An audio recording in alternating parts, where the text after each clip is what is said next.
नमस्कार दोस्तों, स्वागत है आप सभी का आपके अपने चैनल उत्तरावत क्लास में। दोस्तों आज शुरुआत सीटेट का solve paper previous year question junior स्तर 6 to 8 पर बात करेंगे। ये बुक यूथ कंपटीशन टाइम्स का है। शिक्षक पात्रता परीक्षा हमारे जो फॉर्म आ चुके हैं, मैंने देखा है कि कल यानी 3 तारीख को आप लोगों के फॉर्म आ चुके हैं, तो हम चाहते हैं कि जल्द ही क्लास और प्रीवियस ईयर क्वेश्चन आप लोगों तक पहुंचाए जाएं। तो शुरू करते हैं। ये 2022 का है। चाइल्ड डेवलपमेंट पेडागोजी से शुरुआत करेंगे। हमारे चैनल को सब्सक्राइब नहीं किया तो सब्सक्राइब कर लें, बेल आइकन को प्रेस कर लें। शुरू करें। तो पहला क्वेश्चन है, एक बच्चे की वृद्धि और विकास निम्नलिखित में से कौन से कारकों द्वारा प्रभावित होता है? परवरिश की शैलियाँ, आनुवांशिक ढांचा और संरचना, विद्यालयी अनुभव, व्यक्तिगत रुचि। तो इसमें ऑप्शन है सेकंड, थर्ड, फर्स्ट, सेकंड, 1 और थर्ड 4, यानी कि और डी में है 1 2 3 और 4। तो इसमें इसका आंसर है 1 2 3 और 4, यानी कि चारों कारक हैं। व्याख्या पढ़ें तो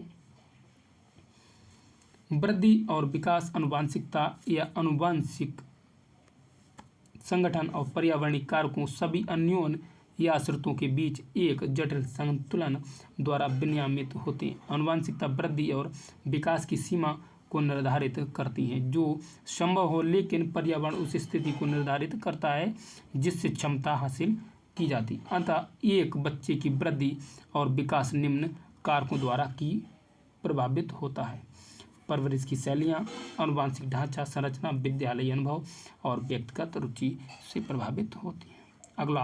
अगला जो क्वेश्चन है, बच्चों में विकासात्मक परिवर्तन। तो पहला ऑप्शन है सभी संस्कृतियों में सार्वभौमिक समान गति से होते हैं। अगला है वी, एक आयामी और रैखिक है। और सी में है वंशानुगत और पर्यावरणीय कारकों के बीच एक जटिल अंतःक्रिया है। अपरिवर्तनीय और पैर की उंगली से सिर तक आगे बढ़ते हैं। तो इसका ऑप्शन जो होगा सी, यानी कि वंशानुगत और पर्यावरण कारकों के बीच एक जटिल अंतःक्रिया है। व्याख्या में मानव विकास जो होता है आनुवांशिकता और वातावरण दोनों से प्रभावित होती हैं, लेकिन क्योंकि ये वे तत्व हैं जो किसी व्यक्ति की वृद्धि और विकास को निर्धारित करने में संपूर्ण भूमिका निभाते हैं। विकासात्मक परिवर्तन आनुवांशिक और पर्यावरणीय परिस्थितियों की अद्वितीय संयोजन का परिणाम है, क्योंकि बच्चों का विकास आनुवांशिकता और पर्यावरण के बीच अंतःक्रिया का परिणाम है। बच्चों में विकासात्मक परिवर्तन वंशानुगत और पर्यावरणीय कारकों से के बीच एक जटिल अंतःक्रिया है जो सभी जन्मजात लक्षण, प्रवृत्ति और बुद्धिलब्धि आनुवांशिकता पर निर्भर करते हैं तथा सभी मानसिक और सामाजिक लक्षण पर्यावरण पर निर्भर करते हैं। अगला तीसरा जो क्वेश्चन है ये है,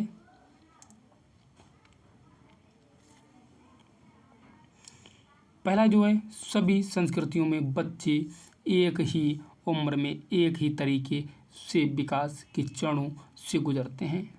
आर कहता है बचपन सार्वभौमिक और एक आयामी होता है।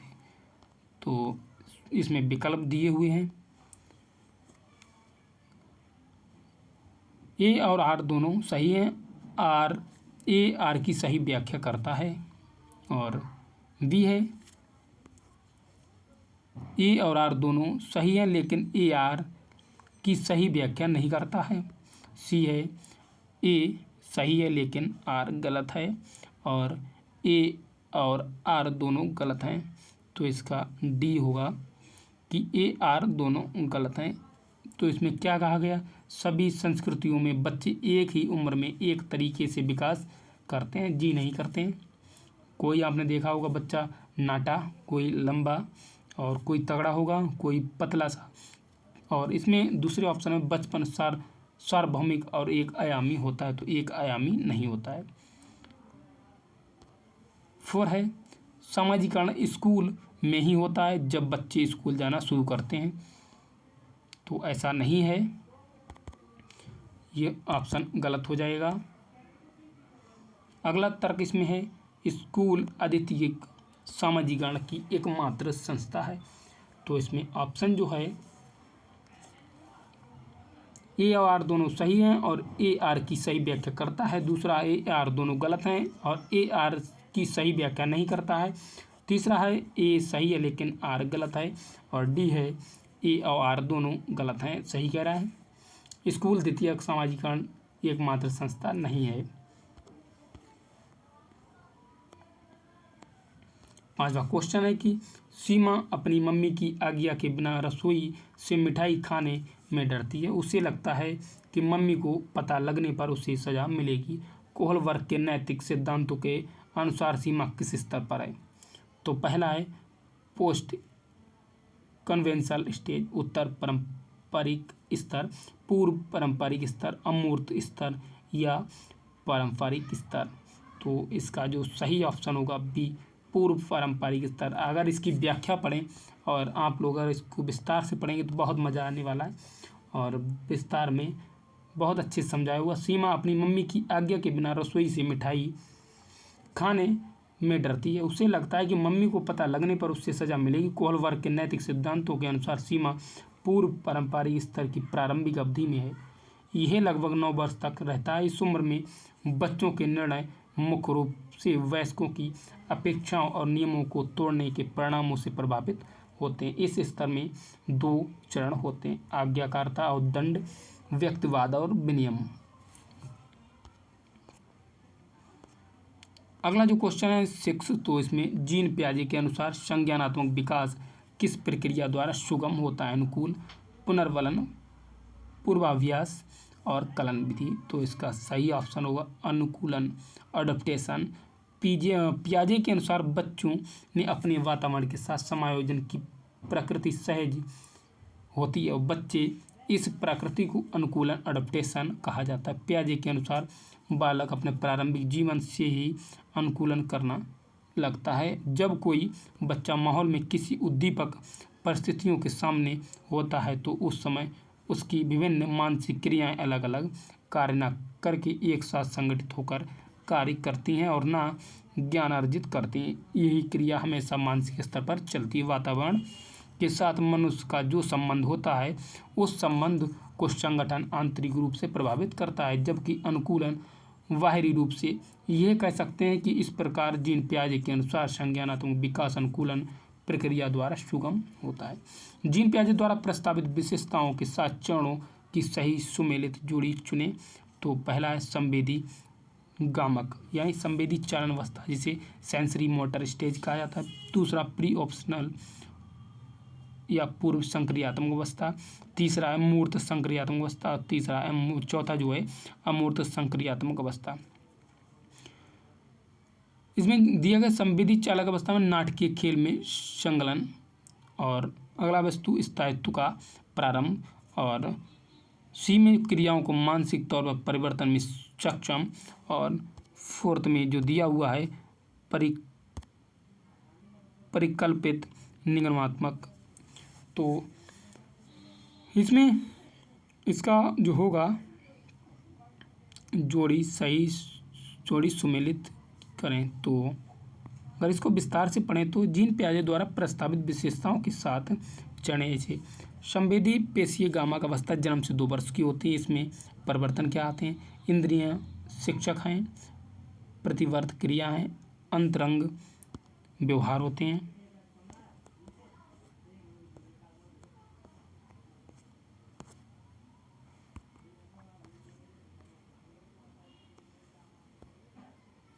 और पूर्व संक्रियात्मक अवस्था 2 वर्ष से 7 वर्ष की आयु में।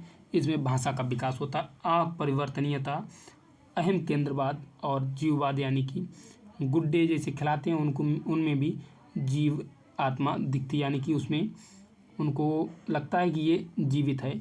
और तीसरा है मूर्त संक्रियात्मक अवस्था 7 वर्ष से 11 वर्ष तक। तर्क शुरू होता है, प्रतिवर्ती वर्गीकरण अलग अलग संरक्षण करना चालू कर देते हैं। अनौपचारिक संक्रियात्मक अवस्था 11 वर्ष से किशोरावस्था तक। परिकल्पित निगमनात्मक तर्क में सक्षम चिंतन करना, अपसारी और अभिसारी चिंतन करना चालू कर देते हैं। सृजनात्मक यानी क्रिटिकल चिंतन करना चालू कर देते हैं। अगला क्वेश्चन, वाइगोस्की के अनुसार बच्चों को सीखने में सक्षम बनाने के लिए इसमें कौन से कारक की महत्वपूर्ण भूमिका है? संवाद डायलॉग, लेक्चर व्याख्यान, सजा पनिशमेंट, रिवॉर्ड्स पुरस्कार। तो बच्चों को सिखाने में सक्षम बनाने में इनमें कौन सा कारक जो होगा वह संवाद यानी डायलॉग। वाइगोस्की के अनुसार बच्चों को सीखने में सक्षम बनाने के लिए संवाद की महत्वपूर्ण भूमिका है। वाइगोस्की ने भाषा को अधिगम और विकास के बीच एक महत्वपूर्ण मध्यस्थ के रूप में माना है। भाषा का उपयोग शिक्षार्थी द्वारा विचारों को व्यवस्थित करने, सीखने के साथ साथ संवाद करने तथा अनुभवों को साझा करने के लिए किया जाता है। संवाद छोटे बच्चों द्वारा उत्पादित भाषण को संदर्भित करता है, जो या तो स्वयं या दूसरों को संबोधित किया गया प्रतीत होता है, जिसकी कभी कभी आसानी से एक श्रोता द्वारा कल्पना नहीं की जा सकती है। अंतःक्रिया,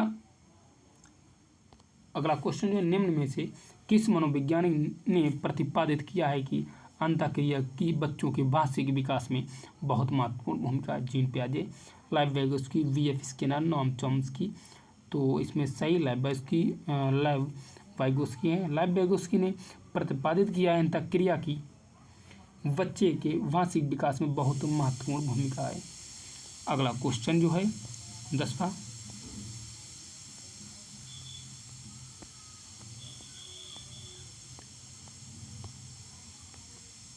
तार्किक और गणितीय बुद्धि की क्षमताओं में क्या शामिल है?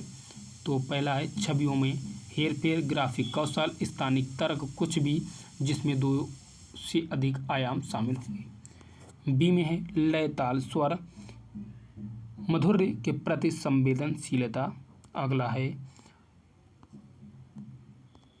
विशिष्ट पिचों, स्वरों और लय के बीच अंतर करना, जिसे पहचानने में अन्य लोग चूक सकते हैं। डी में है पूर्व ज्ञान के आधार पर वर्गीकरण करना, पैटर्न पहचानना व विचारों के साथ संबंध बनाना। तो इसका सही ऑप्शन होगा डी, यानी तार्किक गणितीय बुद्धि की क्षमताओं में क्या शामिल है? तो वो पूर्व ज्ञान के आधार पर सोच सकते हैं, वर्गीकरण, अलग अलग पैटर्न बना सकते हैं, विचारों के बीच संवाद बनाना सीख जाते हैं। अगला जो क्वेश्चन है ये है किशोरों की जेंडर भूमिका व रूढ़िवादियों के प्रति दृष्टिकोण और मूल्यों को निर्धारित करने में विज्ञापन और फिल्में एक बड़ा प्रभाव डालती हैं, क्या ऐसा है? बी है मीडिया समाजीकरण की एक शक्तिशाली प्राथमिक संस्था है, क्या ये सही है? तो अगर इसमें जो ऑप्शन है ये है ए और आर दोनों सही हैं, ए आर की सही व्याख्या करता है।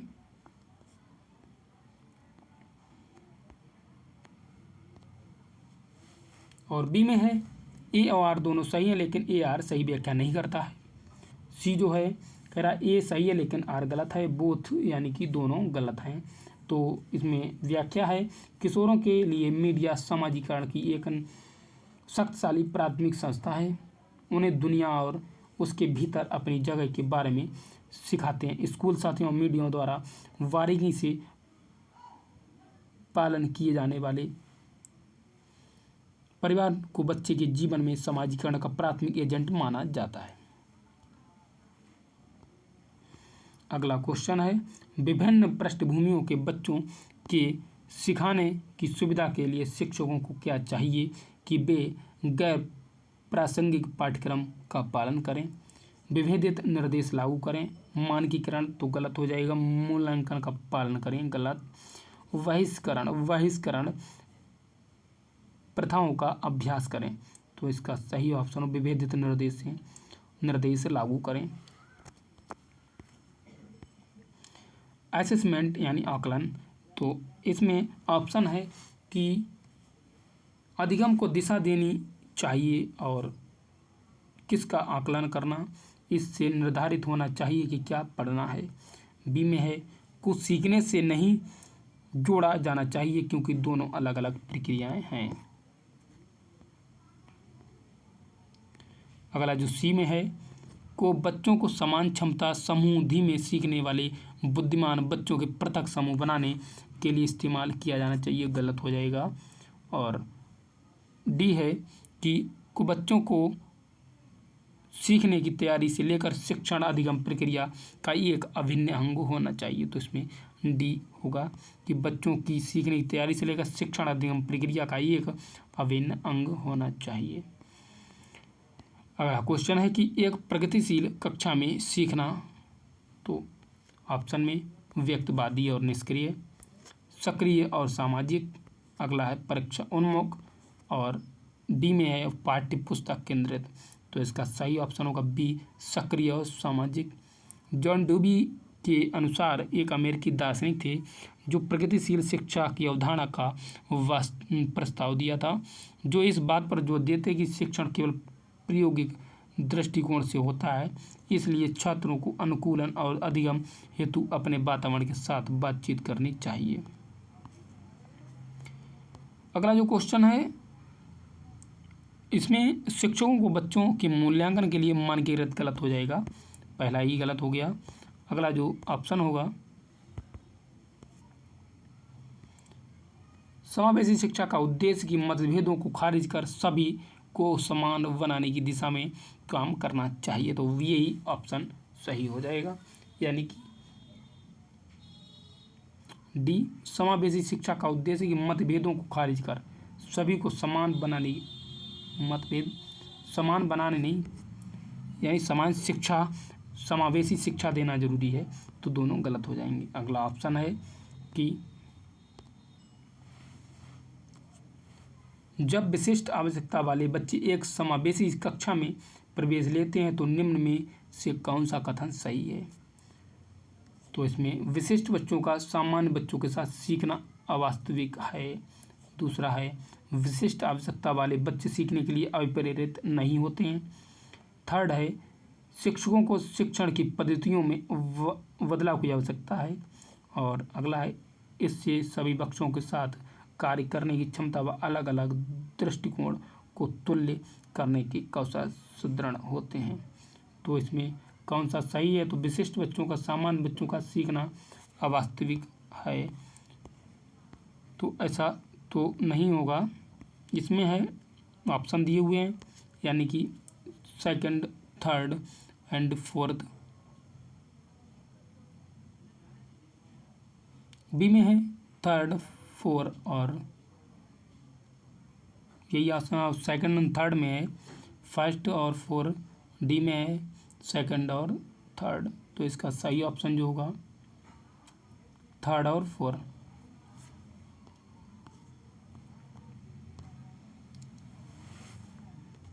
प्रतिभाशाली अधिगमकर्ताओं के संदर्भ में लीक से हटकर सोचने का इस्तेमाल किसके लिए किया जाता है। निम्न स्तर की सोच या अभिसारी सोच या अन्यमय सोच या डाइवर्जेंट थिंकिंग अभिसारी सोच। तो इसका सही आंसर होगा डी, डाइवर्जेंट थिंकिंग। अगला जो क्वेश्चन है शिक्षा में समावेश का क्या अर्थ है। तो विशेष विद्यालयों में विकलांगों की शिक्षा का प्रबंध, सभी बच्चों को गुणवत्तापूर्ण शिक्षा का प्रावधान, प्रतिभाशाली बच्चों का विशेष विद्यालयों में नियोजन, और डी है कि समावेशी व्यवस्था में विशेष बच्चों के लिए अलग अलग वर्गों का प्रावधान। तो इसका सही ऑप्शन होगा बी, सभी बच्चों को गुणवत्ता शिक्षा व प्रावधान दिया जाना चाहिए।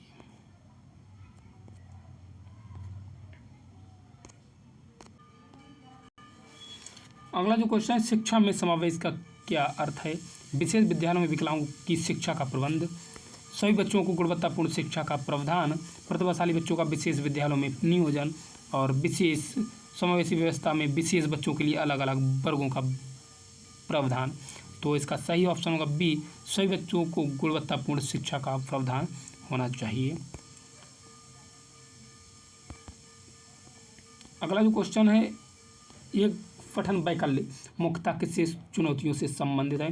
पठन मतलब पढ़ने के संबंध, तो सुनने, पढ़ने और बोलने, बोलने व सुनने। तो इसका सही आंसर होगा वी, यानी पढ़ने से संबंधित है।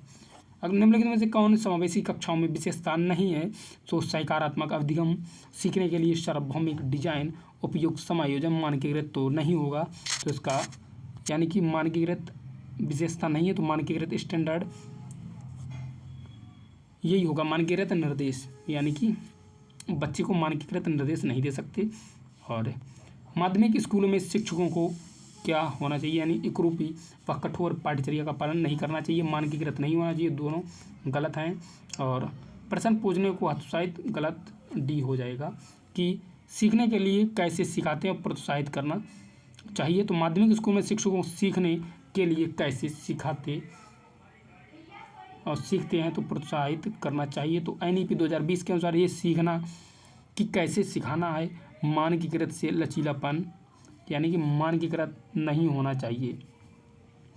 और बदलाव प्रस्ताव रखती है, हर बच्चे की विशिष्ट क्षमताओं, रचनात्मकता, तार्किक सोच, नवाचार और समालोचनात्मक चिंतन की पहचान करना और उनसे समग्र विकास के लिए प्रयत्न करना। ये तो हो गया। अगला क्वेश्चन जो है, वैश्विक अधिगम के सामाजिक सांस्कृतिक सिद्धांत, तो इसमें जानकारी के स्मरण पर जोर देना, गलत हो जाएगा। वी है प्रमुख रूप से शिक्षक के निर्देशक की भूमिका पर जोर देना, तो गलत ये भी हो जाएगा क्योंकि बच्चे की बात चलेगी। सी में सीखने में सामाजिक संदर्भ की भूमिका को अहम मानते हैं। और डी है पुनर्वलन पर व सजा के इस्तेमाल को प्रतिपादित करते हैं, ये गलत हो जाएगा, सजा नहीं दे सकते बच्चों को। 23 क्वेश्चन, पियाजे और वाइगोत्स्की के अनुसार सीखना किस प्रकार होता है, अनुसरण द्वारा, निष्क्रिय श्रवण द्वारा या अनुकूलन व पुनर्वलन द्वारा, अधिगमकर्ताओं की सक्रिय भागीदारी द्वारा। तो इसका सही आंसर होगा अधिगमकर्ताओं की सक्रिय भागीदारी होनी चाहिए।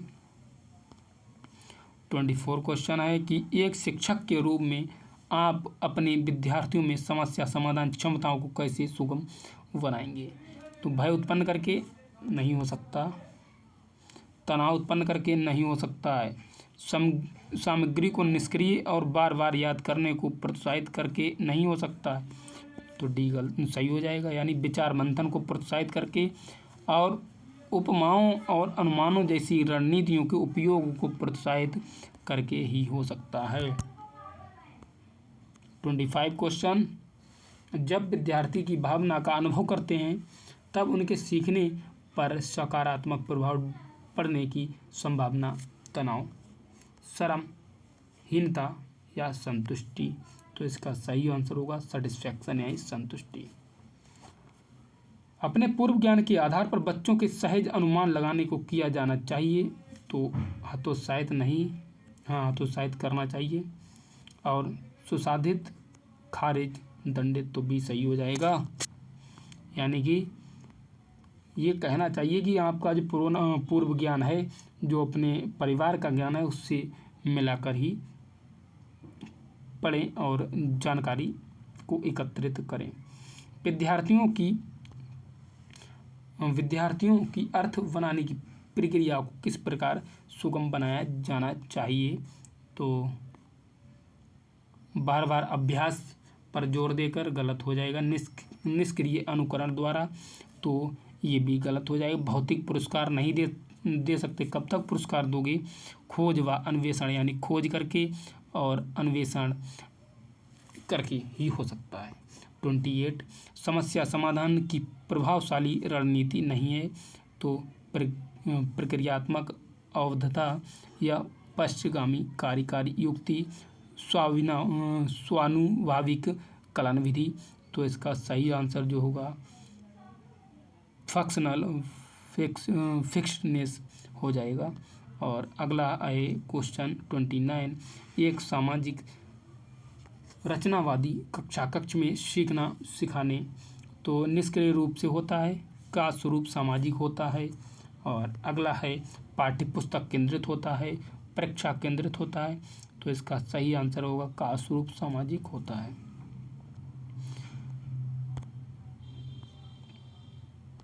और CDP का लास्ट क्वेश्चन, निम्न में से कौन सा कारक बच्चों की विफलता के लिए जिम्मेदार है, तो व्यक्तिगत पाठ्यचर्या, संदर्भित पाठ्यचर्या, सक्रिय पाठ्यचर्या और पाठ्यचर्या का मानकीकरण, तो यही गलत हो जाएगा, मानकीकरण वाला, डी। और अगला जो है वह सोशल साइंस है। सोशल साइंस भी देख लेते हैं। कुषाणों ने किस निम्नलिखित शक्तिशाली केंद्रों से शासन किया है? पेशावर और मालवा, पेशावर और मथुरा, पेशावर और वाराणसी, पेशावर और उज्जैन। तो इसका ऑप्शन जो हो जाएगा पेशावर और मथुरा। निम्नलिखित कथनों में एक ए और बी सी को पढ़ें और सही विकल्प का चयन करें। तो पहला है पूरा पाषाण काल 20 लाख साल पहले से 12,000 साल पहले के दौरान माना जाता है। और दूसरा जो है काल को भी 3 भागों में बांटा गया है, आरंभिक, माध्यमिक, उत्तर पूरा पाषाण युग। और सी में मानव इतिहास की लगभग 99% कहानी इसी काल के दौरान घटित है।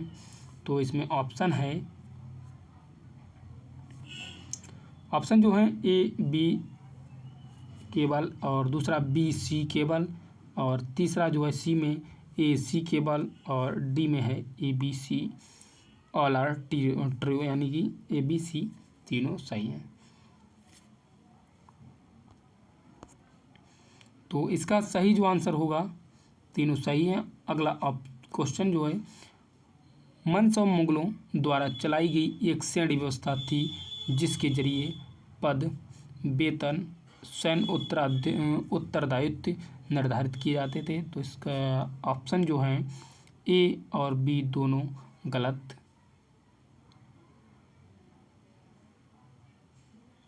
यानी कि ए सही है और बी गलत है। दूसरा है बी सही है परंतु ए गलत है। और तीसरा जो सी है इसमें है ए तथा बी दोनों सही हैं। और डी में होगा कि दोनों गलत हैं। तो ए सही है किंतु बी गलत है।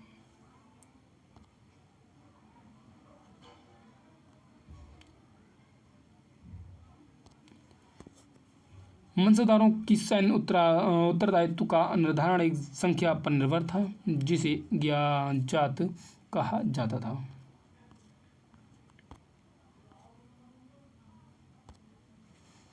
अगला जो क्वेश्चन है निम्नलिखित में से किस स्थान पर अशोक के अभिलेख ग्रीक और अरामाइक भाषाओं में पाया गया है? कंधार, मॉस्की, टोपरा और कालसी। तो इसका कंधार हो जाएगा।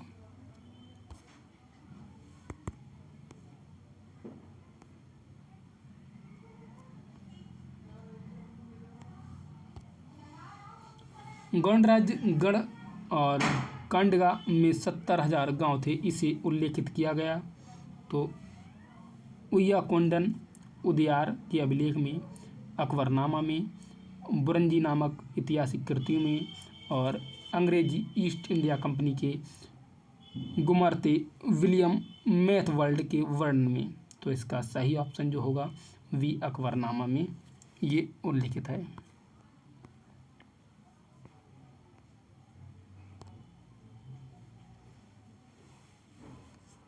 निम्नलिखित अभिकथन ए और आर का विचार करें। तो स्थानीय जनजातियों लोगों द्वारा पूरी उड़ीसा के जगन्नाथ की काष्ठ प्रतिमा बनाई जाती है। और आर में है जगन्नाथ मूलतः एक स्थानीय देवता थे जिन्हें आगे चलकर विष्णु का रूप मान लिया गया था। इसमें ऑप्शन होंगे। तो इसमें है कि ए में ए और आर दोनों सही हैं। ए आर की सही व्याख्या करता है। ए और आर दोनों सही हैं लेकिन ए आर की व्याख्या नहीं करता है। ए सही है लेकिन आर गलत है। ए और आर दोनों गलत हैं। तो इसकी सही जो आंसर होगा इसमें ए आर दोनों सही है, ए आर की व्याख्या करता है।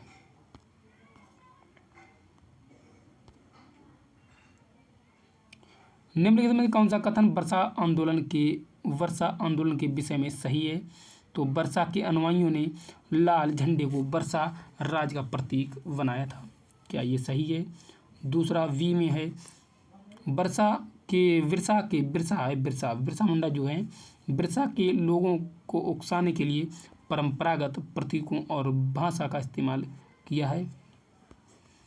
बिरसा आंदोलन आदिवासी समाज को सुधारने के विरुद्ध था।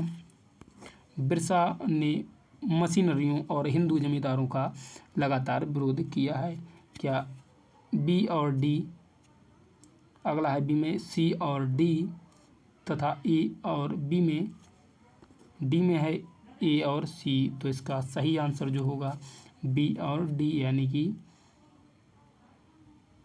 बिरसा के लोगों को उकसाने के लिए परंपरागत प्रतीकों भाषा का इस्तेमाल किया है।